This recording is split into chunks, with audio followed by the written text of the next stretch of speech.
everyone, Neve here, and today I am doing a VR to, I believe, Don Michelle. I think she's the one who started this one, and it is it's My Tarot Village, but I think It Takes a Village 2022. That's what it is. All right, so I wrote down all the prompts for this, and you can see I wrote down the decks too, but and I did kind of really quickly watch a video because I watched the videos a little while ago, but I kind of forgot what it was about. So I very quickly watched another video, and I didn't even go through all of them, but I wrote down the prompts and picked out some decks, and yeah, I'm not even sure if I'm completely interpreting these prompts correctly, but it's whatever. So, all right. So for the first prompt, it is the guide, and it's like your personal decks. It's the personal decks you use, or I use rather, to help guide in personal situations, personal decisions, and things like that. So I have two decks here, and these are going to be no surprise at all. I have my Anna K Tarot, of course, and my So Below Tarot. This is the Book of Shadows So Below. I do have the As Above as well, but I really don't like it very much. I love the So Below deck, but yeah, anyway. And this, I will be using the Anna K for both this one and the next category. So I'm kind of, some of these decks don't quite fit completely in one category. Yeah, so let me pull these out. All right, so now, like with the Anna K, this is my favorite deck, and there's something about this. It's very personal, and I cannot even describe what it is about this deck, but it has always felt like a very, very personal deck to me, and I would say I use it a lot for guidance, just general guidance, like everyday guidance, and that's kind of how I'm interpreting this particular prompt. Is just everyday guidance, and this deck always feels like I have so many tarot decks, right? And I'm sorry about the dog; she's barking at something outside, but I have so many tarot decks, and sometimes, the choice of what deck to use for what particular situation can become a little overwhelming. But I always find that when I turn to the Anna K Tarot, it is a sense of coming home. It is a sense of, okay, honestly, if I could only keep one tarot deck, it would be the Anna K Tarot. Yeah, and that's a strong thing to say, but yeah, it's exactly how I feel. And I do have the mass market version, and I do like the backs a lot. All right, so the So Below deck, I love this deck because it's very it's very everyday, and I've said this multiple times in these VRs. I'm so sorry about the dog, by the way. She likes to wait until I have a camera on me, and then she'll go outside and just start barking at neighbors and stuff. But I've mentioned this deck about a million times in other videos, and I just love how the everyday imagery of this deck. And I mean, here we have a woman who's just she's running a business meeting here, and this is the King of Swords, and so a master communicator makes a lot of sense. The imagery in this deck really, really connects to every day, and there's it is pretty diverse for the most part. Not so much in like body type, and not so much in age. A little bit in age, depending on the card, but it's mostly there's several people of color in this deck, which is great. And yeah, so what I love about this deck, it is very everyday. I can look at this card, I can look at this Chariot card, and I can intuit a lot of information from this, and it really, really connects with the everyday. But at the same time, it also sort of has a witchy element to it, because presumably every person in this deck is a witch, or a pagan, or an occultist, someone in that community. But it also shows that we are everyday people as well. And this is my favorite Tower card. I love this Tower card because you can really see, like, this is some shattering information here that she's getting on the phone, and all the blue around her, and she's in this red, and the cup is red. It just, like, I love this Tower card. Okay, so let's move on to the next prompt. Okay, so the next prompt is the caregiver decks, a deck or decks that you go to for general support. So just supportive decks. And I kept the Anna Kay out because honestly, this also fits with that category. And I think this is a great support deck. This is my all-arounder. So I'm not going to go through this too much, but yeah, I would definitely use the Anna Kay for this category as well. But I also pulled out another deck, and this is the Pacific Northwest Tarot. Yeah, love this deck. There's something very calming and soothing. I would not call this a hug deck, but there's there is something very calming and soothing with this deck. I love the backs, and the edging is so pretty. So this deck is very calm to me, and it does have some difficult cards in it, but it's like the information is coming to me very naturally, because it is a nature deck, and I love this Six of Cups, so sweet. I really like that one. I'm trying to make sure it's still in frame. You know, it's just, I think the artwork is very soothing too. Again, it's not a hug deck. I'm not coming to this for, you know, comfort. It's a very supportive deck. I don't know how else to explain it. Like, here we have the Tower card, and I mean, you could see, like, it's almost like this is a warning card rather than, you know, because we see the flames coming to it. Like, it's warning me instead of saying it's right here upon you. It's saying brace for impact.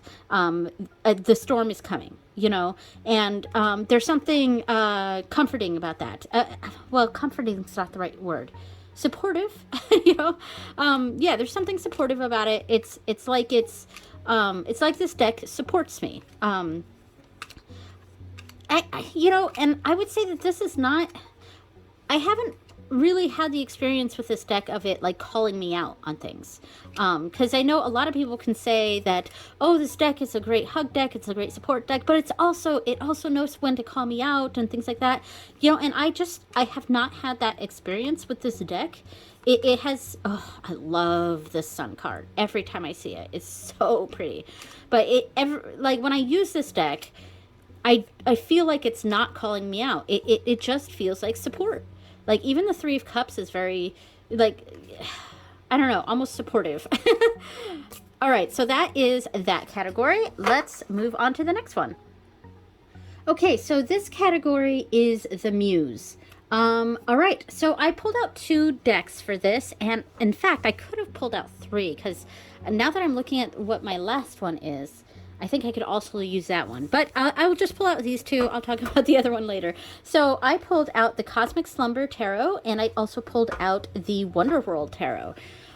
So I you know, when I thought of the category of the Muse, I sort of thought of decks that were very bright and colorful, maybe a little silly even, and that's why I think the last deck could also fit here. The colors, the lighting just changed here. Sorry about that. My fingers are so cold right now.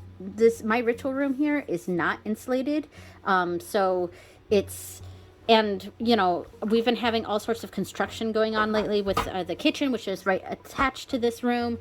And so there's just, I have a little space heater here, which I can finally use because we finally have power back in here, but it's still freezing in here. All right, so let me open up the Cosmic Slumber, and I really hate these boxes. I'm totally with Don Michelle on these. I cannot stand these Liminal 11 boxes. They're just such a pain. To, like, there's so many elements to them. It's like, open that thing, pull this thing out. Yeah, I really don't like these boxes. All right, I'll stop complaining. So I picked this one as one of my Muse decks because you know, there's something very inspiring about this deck and the artwork. It's very dreamlike. I mean, it is the Cosmic Slumber. It is supposed to be very dreamy. And it does also make me think of my oldest child. I've mentioned that before. My oldest child is trans, and there's a big trans element to this deck, I think, and I think it's because a lot of the characters feel very androgynous, and then you add in the fact that it's very orange and orange heavy, and that's my oldest's favorite color. So, and here we have a very blue card, but like there's something with this deck that sort of plays with gender for me, and not necessarily with the titles or anything, because the titles are pretty traditional, the High Priestess, you know, etc. But there's something about this deck that it gives me the vibe that it's playing with gender. And I really like that. And it makes me think of my kids. So it's there's a sentimental thing to this, and maybe there's an element of my child giving me inspiration and being a muse of sorts. So that could be part of it. And there's also something very not childlike, but more I don't know, older adolescence, kind of like that teen, maybe even late teen, maybe even early 20s feeling. And there's something about that. This card definitely makes me think of my kid. I'm sorry about the lighting, by the way. It's like, I think the clouds are really moving back and forth, and it's just messing with the light in here. So yeah, so that is the Cosmic Slumber. I mean, there are some rather very gender specific looking or presenting characters in here. Like this person does have a beard, so you know, take that for what it is. But yeah, in general, very there's something very androgynous or something that kind of plays with gender with this deck that I really like, and I think it is a good fit for my Muse deck. So let me pop that in real quick, and I will deal with that box later. All right, and then we have the Wonderworld Tarot. Let me see if I turn on the flash, if we can see. I don't know, that might be too harsh. Okay, I turned on some of the lights in here to see if that would help, maybe. But they're a little distant. They're far off from this corner here, but hopefully that helps a little bit with the lighting. All right, so I really love this deck. It's got that what feels like rose petal finish, but it shuffles beautifully. So many people complain about the rose petal finish not being able to shuffle or sticking together, and honestly, I have not had that problem with this deck. So I chose this as a Muse deck because yeah, like when I think of a Muse, I think of something fun and kind of whimsical, and this definitely fits the bill when it comes to that. It's very fun and whimsical, very cute. I love this art style. I do really like Alice in Wonderland. I'm not like a big fan of, like a mega fan or anything, but I have been finding that I'm drawn a lot more to the imagery of Alice in Wonderland, and I've been wanting an Alice in Wonderland deck for a long time, for years even, but I just couldn't find one that really struck me until this one came along. And I think it's because the artwork is so whimsical. It's almost like I'm watching a Nickelodeon cartoon or something. And I think of and it's funny because the other deck, Cosmic Slumber, makes me think of my oldest child, whereas this deck kind of makes me think of my younger two, specifically my middle daughter, because it's like it's the shows she likes to watch on TV. They like The Owl House or Gravity Falls and things like that. And this, I think it's the art style in this really makes me think of that. So it's cute. It's got references to the movie as well as the book. Oh, I love this Chariot card. So fun. I wish the lighting was a little better in this room right now, but that's okay. So yeah, I would say that this deck is definitely a sort of Muse for me, and I think maybe that third deck that I'm thinking about bringing in, it kind of makes me think of my youngest too. So maybe it's what I think of a Muse. Maybe my kids come to mind there. So there we go. So let's move on to the next category.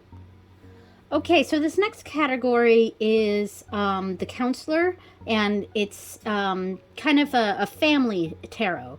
Um, and I think I'm going to connect it with because this is the fourth category, and I think I'm also going to connect it with the sixth category. I think I'm going to do these two together because I think I would use both of these decks for both. All right, so that is the counselor, a deck or decks to use with family, and then the elder, the decks you use for sage advice. So I chose the relative tarot, and I chose my Morgan Greer tarot. And I would say that both of these decks fit well in both categories. The counselor as well as the elder or sage advice. And I think I'm combining these two categories because I think of these two categories as sort of as ancestral work. So here we go. I love the matching I did with the bag that I created here for this. Love it. All right. So I'll set that to the side. So with the relative tarot, I mean, this one is pretty obvious of why I would want to use this for family. This is the deck that I use for ancestor work. It sits on my ancestor altar. I pull this deck when I want to commune with my ancestors, but it's not so much my current family. That I would maybe use the Morgan Greer for. I'm not sure. I think I would kind of use different decks depending on who it was. Like I would use a Cosmic Slumber if I had questions about my oldest child, or I would use the Wonder World Tarot for my middle child, and maybe my last one here for my youngest. I would use a different deck for my husband or our relationships, things like that. So general, like this is more the family that has passed, my ancestors, and so it's just perfect for that. I really wish I had the because this is of course the mass market version. I missed out on the independent version. The independent version also came with an oracle deck, which I absolutely loved, and I'm so sad I missed out on that. I hope someday it's recreated for mass market, but I know there's some issues with that because the oracle deck was because these are very famous photographs of famous people or things like that. Whereas the Oracle deck was the family photographs of the patrons on Kickstarter for the deck. So there might be some copyright issues with some of those people or questions on who owns the photos, things like that. But yeah, I loved that one. It was so beautiful. And part of the reason I love ancestor work is because I am a genealogist. I'm a genetic genealogist. I use DNA analysis combined with traditional genealogy to solve family tree mysteries, things like that. And you can use that to solve adoption mysteries and yada yada. So I'm very, very into genealogy, and as such, ancestor work is a big part of my practice. And when this deck came along, it was just utterly perfect, just perfect. All right, so that's that one. And I also would say that this connects with the sage advice because I feel like I'm also getting advice from my ancestors with this. So that's why I would put this in both of those categories. Now with the Morgan Greer, I've got to say it's I'm pretty sure Don Michelle says the same thing about this deck. This deck just makes me think of the older men in my life. And I got the pocket version, so it's in a tin. So this deck it's almost like it's very specific. Well, it came out in the late 70s, early 80s, something like that. But it is a very like early 80s kind of deck, and the style of artwork. I love the bold lines. I love the bold colors. But the characters in here, they make me think of the older men in my life, like my dad, my uncles, things like that. I mean, here we go. We have all these mustached men in here that there's something elder about this deck for me. And there's something that it is very family centric, and it's not a deck that I would use for like my husband, my kids, my you know, people of my generation so much. Well, you know, I could use this deck every day, and I do use this as an everyday sometimes. But when I really want to get clarity or advice on what feels like an like a dad or an uncle, or maybe even a grandfather, something like that, I definitely feel called to use this deck for those things. And man, I really love the bold lines, the bold line work, the bold colors. I've found that I am really drawn to bold colors when it comes to my tarot practice, and I tend to not really like very muted colors or washed out colors. I actually cannot stand the Aquarian Tarot, and so many people love that deck. It's just, I can't with that deck. The faces are so weird to me and super washed out. I can't stand it. I had that deck. I gave it to my oldest. I don't know what she's done with it. She doesn't really read tarot though. So this Nine of Pentacles is gorgeous. Love this deck. All right, I could keep going on and on about this, but so I would also put this in both the family category, the counselor, and the elder, the sage advice. So there we go. So let me put these away, and we'll move on to the next one. All right, so the next category, this was the one that was in between the counselor and the elder. This is the like priestess or magic, the spirituality category. And I pulled out 3 decks for this. And these are not going to be a surprise if you've followed my channel at all. So I have the Crow Tarot, which I use exclusively with On Morrigan. I have the Wise Dog Tarot, which I have yet to formally dedicate this to Lou, but essentially this is my Lou deck. Same sort of deal with the Crow Tarot. I will only use this deck for readings with Lou. And finally, we have the Anima Mundi Tarot, which I don't have dedicated to a specific deity, but I use for very specific spiritual purposes. So, all right, so with the Crow Tarot, love this deck. I wasn't sure about it when I first got it, because I got this deck to use specifically with On Morrigan. And I was kind of kicking myself when I first got it and, you know, immediately dedicated it to On Morrigan, because it took me a little while to get connected with this deck. And because of that, I was so like, oh no, what have I done? I've dedicated this deck to On Morrigan, but I'm not connecting with it. Is she not connecting with it? Is this not working for me? And I sort of learned the lesson of waiting before I formally dedicate, and that's probably why I haven't dedicated this to Lou yet. I'm still, I guess I want to use it for a long time and really get to know it before I designate a deck for a specific purpose. But after I decided to do a full deep dive of this deck, and I did that. This was, I didn't do it on my channel. This was on my own time. And I really went through this deck, and I really delved deep into each card, and thought about how it connected with my relationship with On Morrigan.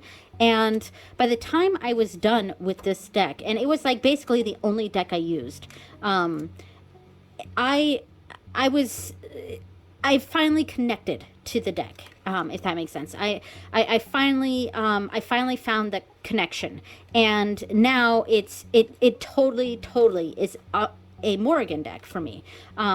It's definitely I've definitely found that connection between myself and On Morrigan and this deck. So yeah. So, but it did teach me to maybe hold off a little bit before I jump into designating a deck for a specific purpose. And it did help me, you know, to be more discerning about what decks I bring in.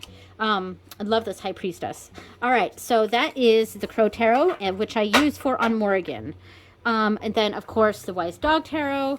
I don't know what it is about MJ Cullinan's decks because her Guardians of the Night Tarot. I also really like for a lot of spiritual purposes, and I pulled that one out when I was trying to figure out all the categories of these cards and stuff, these decks, but I ended up not keeping it with these piles. But I could have put this in a spiritual category, put that one in a spiritual category as well.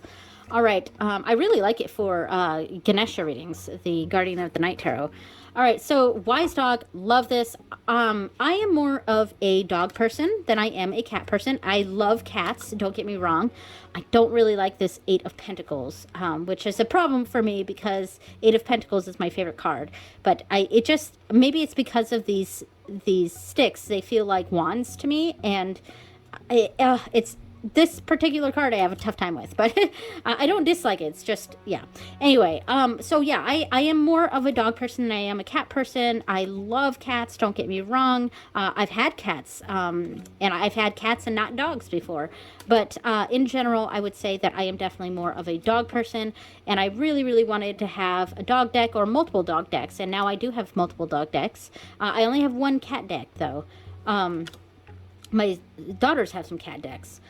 But I am more of a dog person, and I chose this deck for Lou because there is a dog associated with Lou, and I like to connect to my deities through animal energy,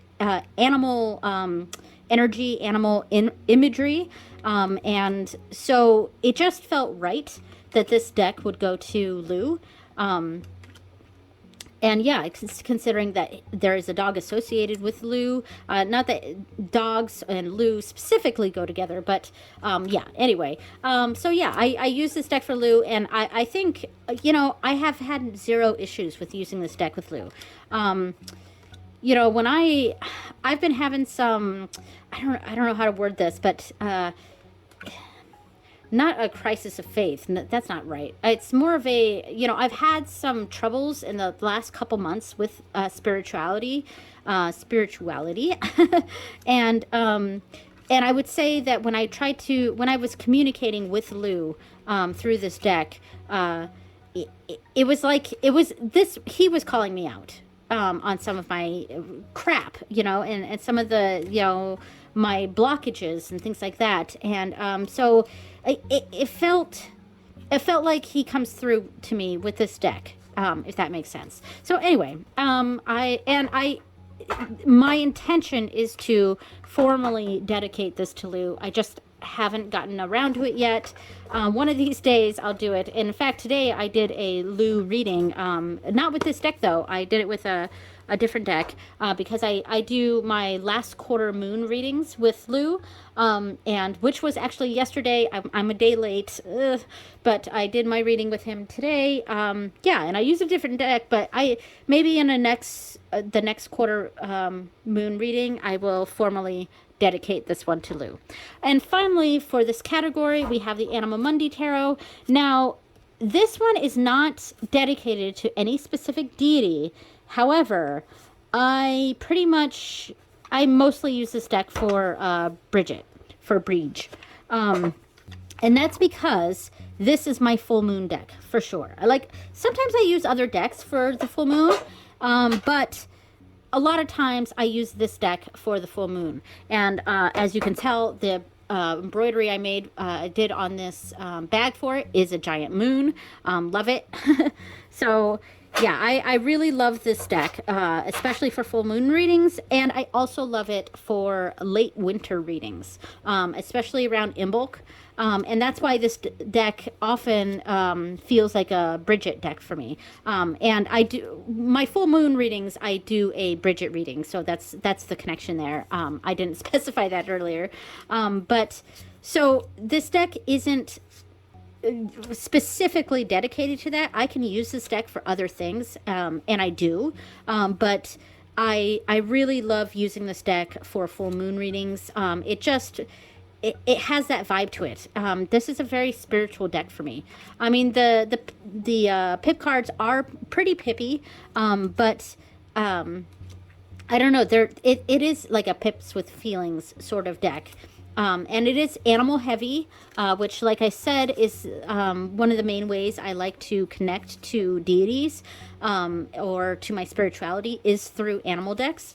And I love that the only human in this deck is the Devil card, which is very poignant, very poignant to take on environmentalism there. Yeah, love this deck. Sorry about the dog. She's going to run through. Yeah, so the dog door is in the ritual room here. So she likes to bolt through and bark at people that walk by her house. Yeah, so it's such a beautiful deck, and it is very calming, in the same sort of way that the Pacific Northwest Tarot is calming. And I do also like the Pacific Northwest Tarot for Breach. Yeah, there's something very, very calming and soothing about this deck, even the more difficult cards.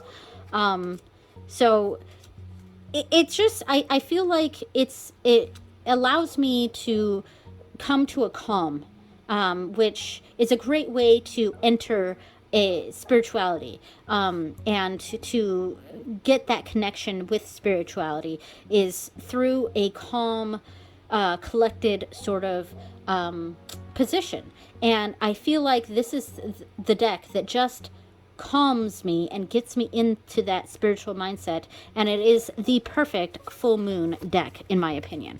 All right, so we're going to do the next category. Okay, so this category is the teacher, or like a study deck. And I pulled out two. Actually, I wrote down two, but I only pulled out one of them. I'll grab the other one just a sec. Okay, so this is the Yuanasa Yaos Tarot. And I still haven't fixed the bag for it. I made the bag way too big for the deck. I think I made the bag before I got the deck in, and because of that, I made this huge, and which is fine because I can go through and I can fix this because the embroidery, because I could then close up the embroidery, and so that'll make it so much better and it'll fit much nicer. But I haven't gone through and seam ripped some of this stuff yet to fix this bag, so it is in a giant bag. And I did do the embroidery for this. Love this deck. We'll do the other deck in a second. So I love this deck, but it's almost like it's too smart for me.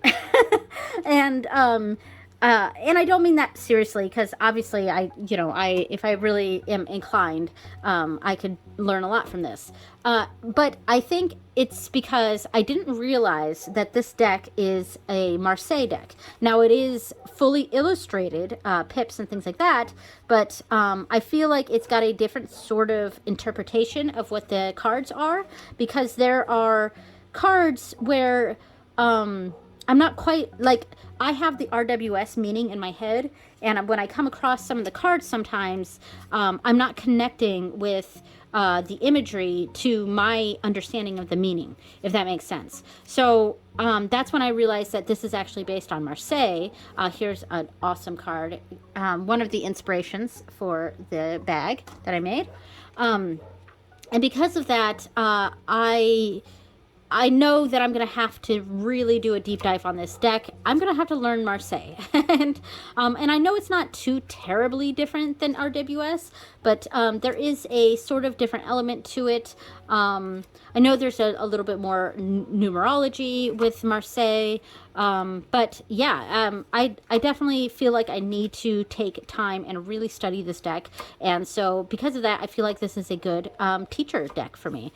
And I am using it lately for my Ondagda weekly readings, so which is working out. I also chose it for his weekly readings because I just wanted to use this deck, and the energy did sort of feel like Ondagda a little bit. So yeah, and I think it's working out. So the other deck I pulled out for the teacher / study deck is the Golden Universal, and I chose this because this is my this is really the only deck I have that is a straight up RWS deck.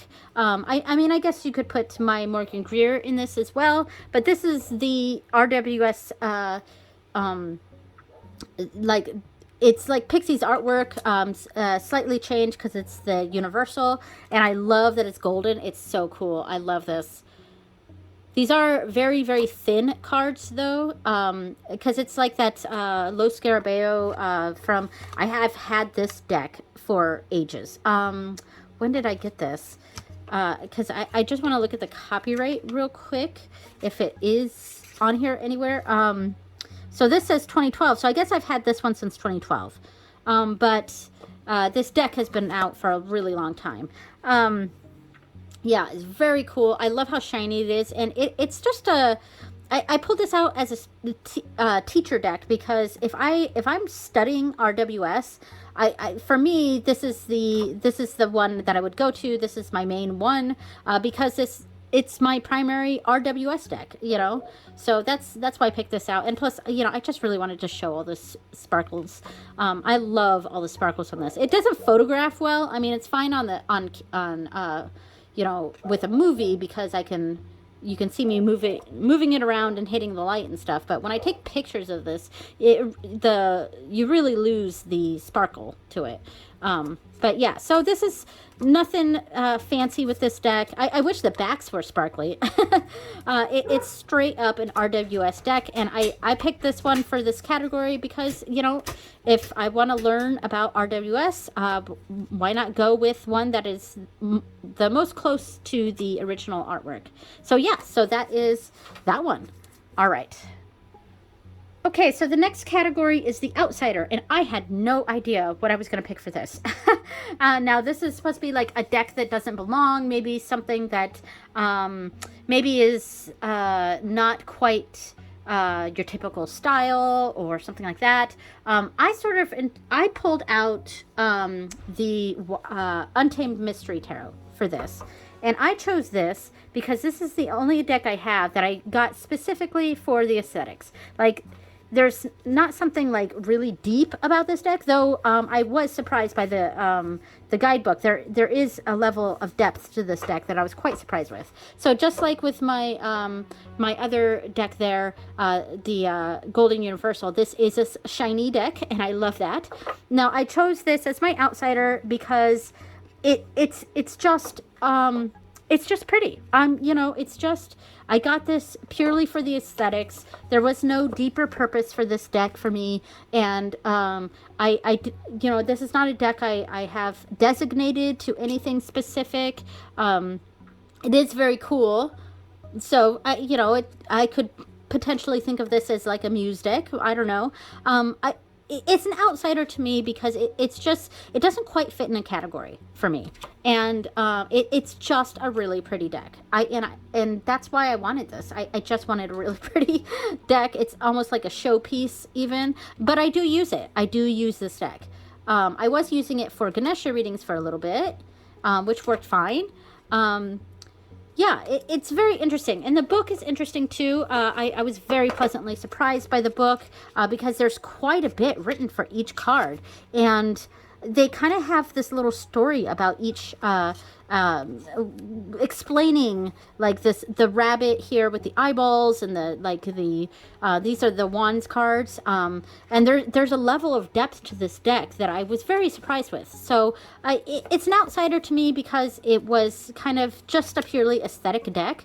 But there is a level of depth with this deck that I was quite surprised with. So that is my my outsider deck. Okay, so the final category is the stranger, new to the village. So I picked the Art of Adventure Tarot, and I did decide that this also would have made a good Muse deck, and it would kind of round out that Muse category because each deck that I chose kind of represented one of my kids, and so and this one does sort of make me think of my youngest too. Let me see if I can turn on the flash. Maybe, I don't know if that's too bright. That might be too bright.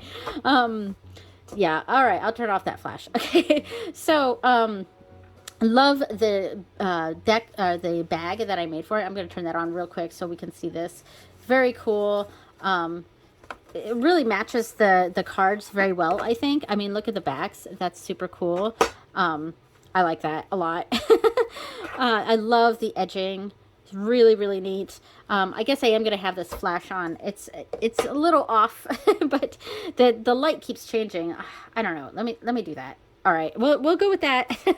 I'm sorry if that's too dark. So yeah, I chose this one because it's one of the newest ones to my my village, and I really, really love this deck. It is so fun, and I am going to say that this also fits with the Muse category, and it does sort of make me, you know, my youngest is very playful and goofy, and it does give me a very goofy vibe. Yeah, I love this deck, but like it's not just it's a RWS clone, but it's so interesting. I mean, look at this. We've got, for the Ace of Wands, we got a hand and a foot. Like, it's a connected hand and foot. I mean, oh, good. All right, I'm turning on the flash because we can't see these cards. Well, I don't know. The light is hitting these quite. There's a glare. Sorry about that. But yeah, it's super, super fun imagery. Very silly. I love this Eight of Pentacles, just very Eight of Pentacles energy here. Super cool. Yeah, yeah, this definitely is a Muse deck for me, for sure. And it's also one of the newest ones to my collection here. So there we go. All right, so that is all my decks. I will get these out real quick to take a screenshot, and that will be it. Thank you so much for watching, everyone, and I will see you next time. Bye.